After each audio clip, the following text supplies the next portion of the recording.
สบายดีเบิร์ดสุขุสุขคนเด้อมื้อนี้มารีวิวฝนเนาะตกตั้งแต่มื้อวานแล้วจนตอนกลางคืนก็ตกตอนกลางเว้นก็ตกมื้อนี้ก็เบิดมื้อเนาะยังบ่เซา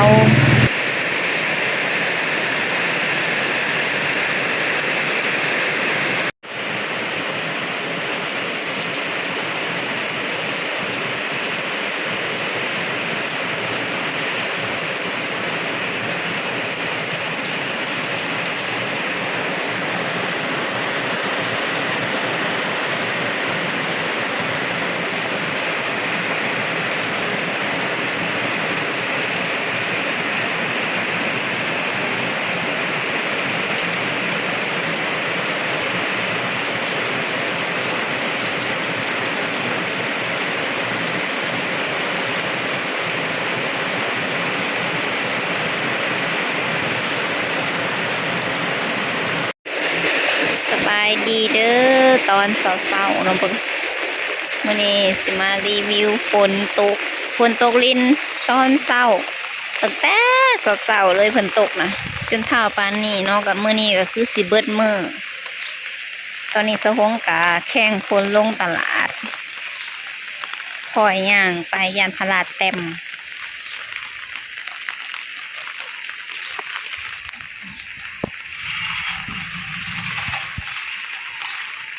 เบิ่งคันตกเฮิงกว่านี้เนาะแล้วก็ดุนกว่านี้น้ำก็คือสิท่วมอ๋ออย่าปิดประตูก่อนนี่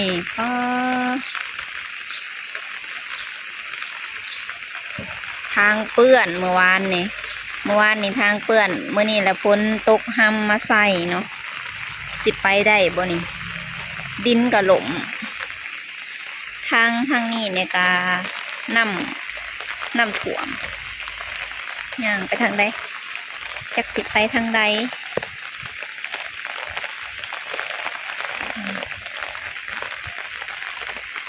ตอนนี้ก็เป็นเวลา7 โมงปลายแล้วเนาะบางคนก็บ่ทันได้ตื่นซ้ำโอ้โห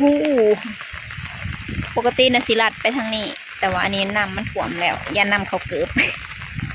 เลยย่างไปทางนี่เลยป้าอันนี้เริ่มสูงขึ้นแล้วเนาะหมายถึงน้ำนะสูงขึ้นมันไหลมาแต่อันนี้มันต่ำบ่อนี่นะมันก็เลยท่วมโอ้ลินบัดมือเพราะว่าท้องฟ้านี่ก็ครึ้มตลอดเลยวานนี่ก็ได้วานนี่ทางนี่โอ้ยเบิ่งกับว่าได้ทางนี่มื่อนี้ละใครแน่คอยอันกระเดิบไปเถื่อละน้อยเนาะไปไวหลายเดี๋ยวสิได้เมฟขี้ตมอยู่แถวนี้ กล้องแบบสีสั้นเนี่ยเด้อเพราะว่าทางมันบ่ค่อยดีย่างกับตะกุตะกะอยู่อันนั้นก็ตลาดบ่อนลักอันนั่นนะลักยังก็ขัดลักสถานีก็เป็นตลาดแล้วเนาะใครแต่ตลาดอยู่ใกล้ให้มันตลาดอยู่ใกล้กับขี่รถกระเปียกอีกก็ยังคือสิยังบ่ทันได้ไปหรอกเนาะตลาดอยู่อันไกลก็ได้ย่างตามทางไปนี่ก็แมนแล้วแห้งมาแหละเริ่มตกแห้ง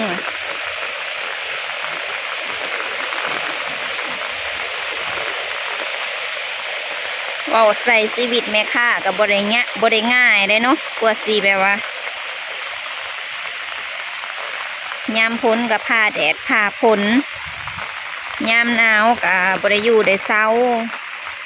ตุ่มใส่เสื้อตัวบ้างใหญ่ๆลงตลาดบริอยู่สีไข่แน่แต่ยามห่อนเนี่ยก็คือปกติเลยน้ำท่วมนะนี่ก็ไหลมาเลย ไหลมาแต่เทิงน้ำท่วมทาง ตอนนี้เกือบกระเปียกแล้วโอ้ยเพราะว่าย่างมาคิดไปคิดมาฝนตกค่ำเลยนี่ฮอดตลาดแหละอันนี้ก็เป็นตลาดเนาะเทิงฟ้าท้องฟ้านั่นแบบเมฆฝนเบิดเลยนั่นไหลลื่นอันนี้ก็ท่วมนี่มันมาก่อนกันอยู่บ่อนนี้ปกติมันสิไหลมาพี่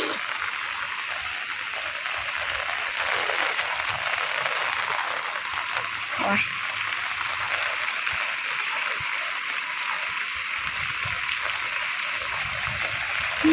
ทางไปได้บ่น้อไปได้หรือเปล่าบวบเบียบเลย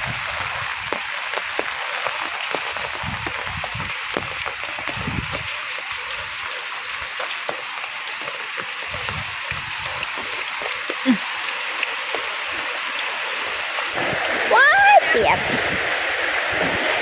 แม่ค่ะกับปูมาปูโบเพราะว่าฝนตกเนาะฝนตกแล้วบางคนเขาเจ้ากับปูมาเขาคงก็ได้อันนี้หนึ่ง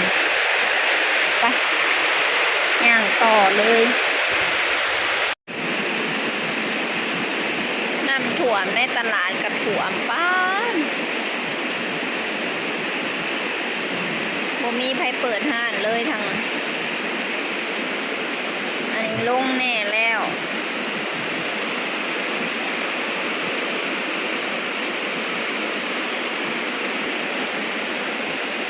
ทางนี้มันสูงมันก็เลยถ่วมบ่หอดบันได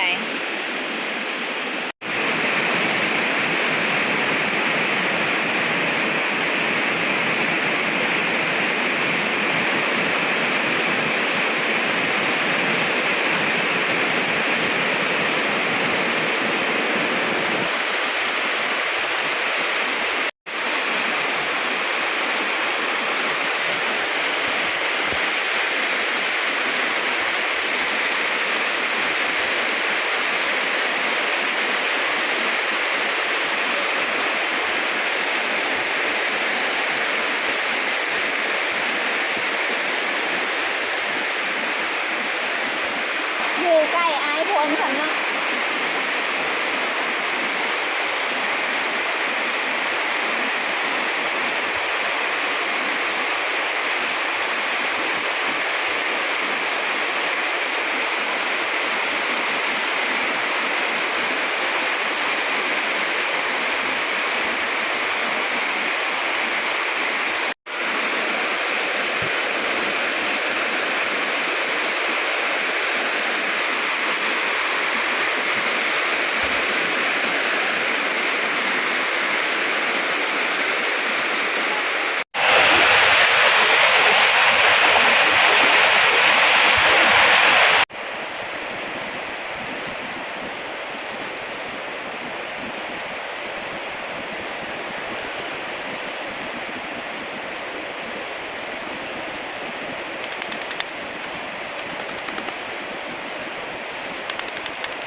ผักขะแยงแล้วก็ผักอันใบแมงลักใส่ไปเลยจ้า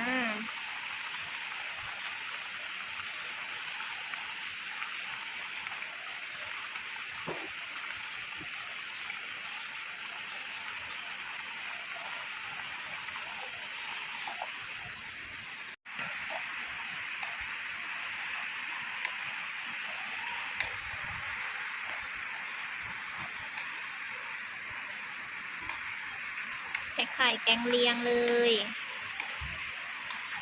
อันนี้คือแกงรวม อยากเอียงก็เอาอันนั้นมาใส่เนาะรวมมิตรเฮ็ดเองกินเองบ่เบื่อดอกกินได้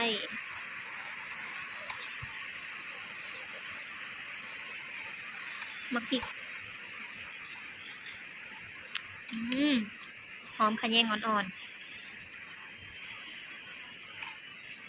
ยังจางอยู่เนาะเดี๋ยวเอาเกลือมาใส่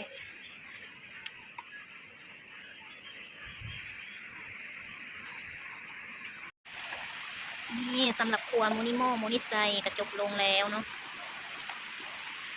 หมอเป็ดน้อย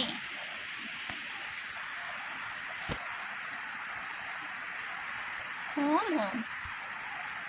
บางอย่างนี่ถูกอันมาพริกใส่เอกก็ถือตาไปแล้วเนาะแสบจิ๋วๆโดนไห ว่าสิได้กิน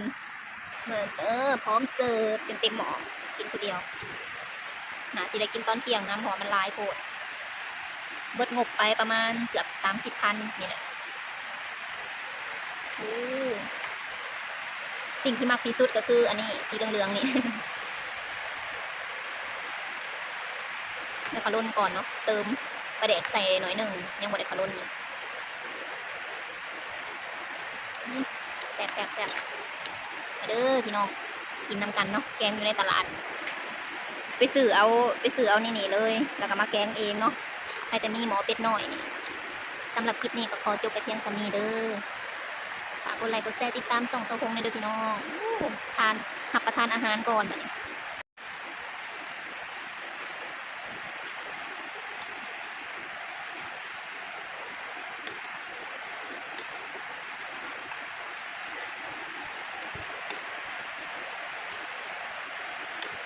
จองก็บ่มีแต่บ่วงมีแต่ส้มมีแต่ซอนส้มแล้วแซ่บเติมน้ำ